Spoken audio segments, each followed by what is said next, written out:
गोंदवलेकर महाराज प्रवचने नाम निष्ठेने घ्यावे.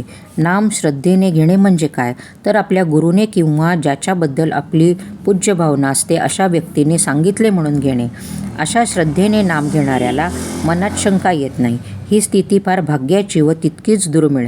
निष्ठेने काम घेणे म्हणजे शंकारहित नाम घेणे. शंका अनेक तऱ्हेच्या असतात. नाम घेताना भगवंताकडे लक्ष नसले तर त्याच्या नामाचा उपयोग आहे की नाही, नाम घेताना बैठक कोणती असावी, दृष्टी कशी असावी, सुचुरभीतपणे नाम घ्यावे किंवा कसे, अशा रीतीने अनेक शंका मनात येतात. थोडक्यात असे म्हणता येईल की आपण जे नाम घेतो ते भगवंतापर्यंत पोहोचते की नाही, ह्या एका शंकेत सर्व शंकांचा समावेश होतो. भगवंत आणि त्याचे नाम एकरूपच असल्याने त्या दोहोंच्या आड काहीच येऊ शकत नाही. एखाद्या व्यक्तीच्या पाठीमागून आपण चाललो असताना आपल्या तोंडून त्याचे नाव उच्चारले गेले तर तो लगेच मागे वळून बघतो. ही जर मनुष्याची स्थिती, तर भगवंताच्या बाबतीत त्याचे नाव त्याच्यापर्यंत पोहोचत नाही असे शक्य आहे. खरे पाहिले तर भगवंताचे नाम त्याच्याच कृपेने आपल्या मुखात येते, म्हणजे त्याचे नाव तोच घेत असतो. मग नाम भगवंतापर्यंत पोहोचते की नाही या शंकेला वावच कोठे राहिला.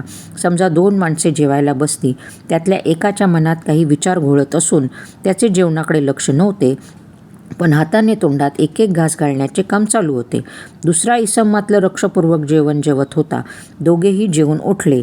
यात उपाशी कोण राहिला? दोघांचीही पोटे भरलीच. असे नाम घेतल्यानंतर त्याचा उपयोग झाला की नाही असे कसे होईल? समजा आपण परगावच्या एका अनोळखी इसमाला पत्र लिहून त्याला बोलवले. तो आला आणि त्याने सांगितले की तुम्ही त्याला पत्र पाठवले तोच मी.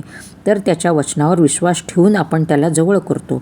तसे भगवंताने सांगितले आहे की जेथे माझे नाम तेथे मी पुरुषोत्तम. तर मग ह्या वचनावर विश्वास ठेवून नाम घ्यावे आणि त्यातच त्याला पाहावे. असे का करता येऊ नये? हीच श्रद्धा आपण ज्याचे पोटी जन्माला आलो त्याचेच नाव आपण आपल्या नावापुढे लावतो. तसे भगवंताच्या बाबतीत करावे, त्याच्याच नावाने जगावे.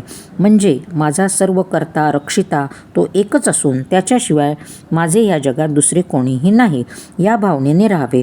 असा जो भगवंताचा होतो त्याचे महत्त्व भगवंत स्वतःपेक्षाही जास्त वाढवतो.